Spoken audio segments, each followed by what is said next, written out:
This is the entrance to the Happy Cave.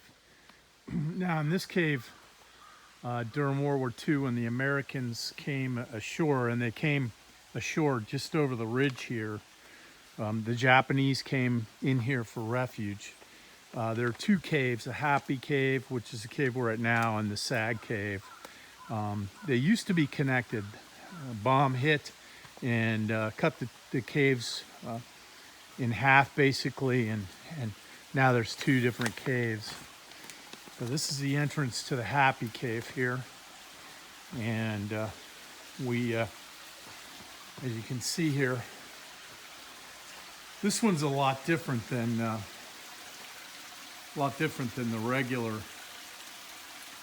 cave, than the Sad Cave. In this cave, they had Higa family members came out. Haija, and please forgive me if I'm not pronouncing them, and Haizo Haiga. Haija was a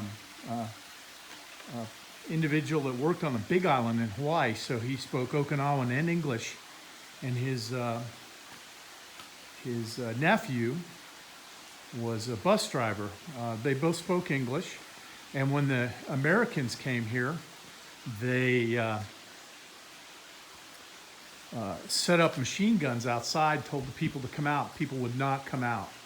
And so these two brave men walked out of this cave and talked to the Americans, because they realized that they could talk to them and it wasn't going to be a big deal.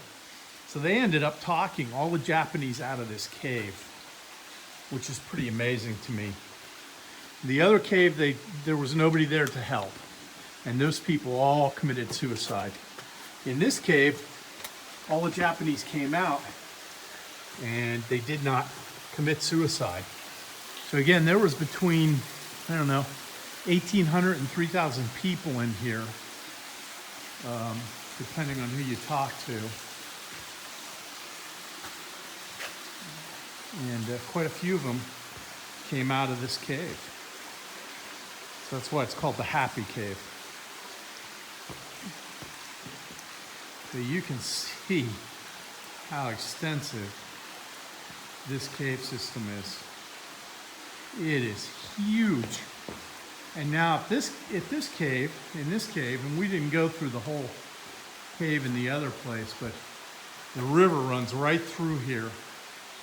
And again, during the rainy season, which was about the time frame they were here. Remember, the war started in April, on April 1st, the battle for Okinawa. And so there was a lot of flooding in here and folks drowning here, trying to save themselves. They were told that the Americans were brutal, would torture them and rape their women, cut their genitals off, and just do all kinds of terrible things that were absolutely not true. And there are points in this war where the Japanese soldiers were actually killing their own people because they didn't want them to surrender. These people were lucky. They surrendered and they got out and they were fed, and there are a lot of survivors still left. As a matter of fact, there's a house up at the top of the hill here with a Haiga name on it.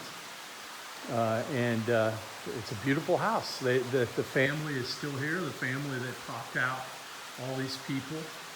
They've been rather successful here. One of the gentlemen, one of the children of the Haiga families, went on to work in the bakery on base, and then created his own bakery here on the island that's pretty popular and still in operation today. But this is the Happy Cave. This is where all these folks stayed and hid during the war.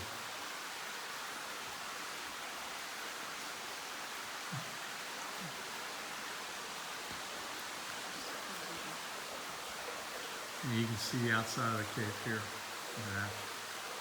Looking out, they were hiding back here. There were machine guns sitting out there, and Marines sitting out there ready to kill anybody that came outside of this cave. because they thought it was full of Japanese soldiers, it was actual Japanese civilians.